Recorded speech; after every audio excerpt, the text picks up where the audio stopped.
नाशिकमध्ये आधुनिक इनडोअर स्टेडियमची उभारणी. क्रीडामंत्री ॲडव्होकेट माणिकराव कोकाटे यांची घोषणा. राज्यातील क्रीडा सुविधा अधिक सक्षम करण्याच्या दिशेने मोठी पावले उचलण्याची तयारी सुरू झाली आहे. नाशिकमध्ये भारतीय पारंपरिक खेळांसाठी अत्याधुनिक इनडोअर स्टेडियम उभारण्याची घोषणा राज्याचे क्रीडामंत्री ॲडव्होकेट माणिकराव कोकाटे यांनी केली.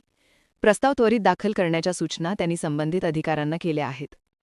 नाशिक विभागीय क्रीडा संकुलात आयोजित 19 वर्षांखालील राज्यस्तरीय खो-खो मुले व मुली स्पर्धेच्या उद्घाटनप्रसंगी ते बोलत होते. ही स्पर्धा 15 ते 17 नोव्हेंबर दरम्यान होत असून महाराष्ट्र शासनाच्या शालेय क्रीडा व युवक सेवा संचालनालय व नाशिक जिल्हा खो-खो असोसिएशनतर्फे या स्पर्धांचे आयोजन केले आहे. खेळाडूंना पुढील काळात अपार संधी उपलब्ध आहेत. अथक परिश्रम व सातत्याने यश संपादन करता येते.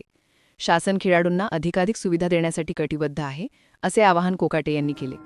त्यांनी पुढे खेळाडूंसाठीच्या वसतिगृहाच्या दुरुस्तीचा आराखडा त्वरित सादर करण्याचे आदेशही दिले. यावेळी क्रीडा विभागाच्या उपसंचालिका स्नेहल सारुंखे, जिल्हा क्रीडा अधिकारी सुनंदा पाटील, जळगावचे क्रीडा अधिकारी रवींद्र नाईक, अर्जुन पुरस्कार विजेते दत्तू भोकनळ, आंतरराष्ट्रीय खेळाडू आकाश शिंदे, संजीविनी जाधव, भूमिका नेहते, उपविभागीय अधिकारी अर्पिता ठुबे, शिवछत्रपती पुरस्कार विजेते अशोक दुधारे, जिल्हा खो-खो असोसिएशनचे आजीवन अध्यक्ष रमेश भोसले, मंदार देशमुख, उमेश आटवणे, गीता देशमुख, रवींद्र नाकील, कांतीलाल महाले आदी उपस्थित होते. नाशिकमध्ये इनडोअर स्टेडियम उभारल्यास उत्तर महाराष्ट्रातील खेळाडूंना क्रीडा क्षेत्रातील दर्जेदार प्रशिक्षक, सुविधा व स्पर्धात्मक वातावरण मिळून राष्ट्रीय व आंतरराष्ट्रीय स्तरावर यशस्वी होण्याची मोठी संधी उपलब्ध होणार आहे. इंडिया न्यूज 24 ताससाठी आपण पाहत आहात सत्य, वेग, विश्वासाचं नवं केंद्र इंडिया न्यूज 24 तास.